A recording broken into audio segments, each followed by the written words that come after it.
তো আমি যেভাবে পেঁপে তো অনেক ভিটামিন, পেঁপে খাওয়া ভালো, তো আমি তো পেঁপে বেশি একটা খেতে পারি না। তো এই যে দেখেন আমি যেভাবে পেঁপে ভর্তা করি, তো আমি ভর্তা করলে একটু খেতে পারি, আর এইভাবে পেঁপেটা আমার অত বেশি পছন্দ না। তো পেঁপেটাকে আমি ঘুটনির সাহায্যে এভাবে সিদ্ধ করে গলায় নিচ্ছি।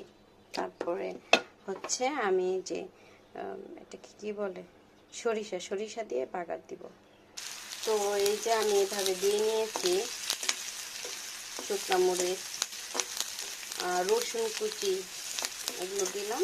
এরপরে পেঁপেটা দিয়ে দিব, বেশি ঝামেলা নাই, সহজ।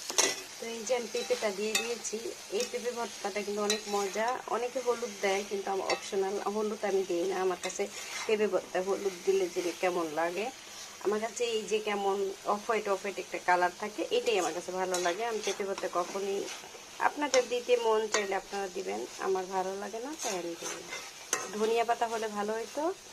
তো এটা অপশনাল, দিতেও পারেন নাও দিতে পারেন, কিন্তু আমার নাই তাই দিই না।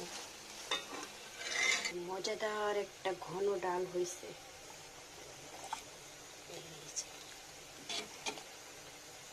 এই যে ডালটা অনেক মজা। তো দেখেন গরম ধোয়া উঠতেছে, এটা হচ্ছে আমার মজাদার পেঁপে ভর্তা। যে অনেক বেশি ইয়াম্মি হয়েছে।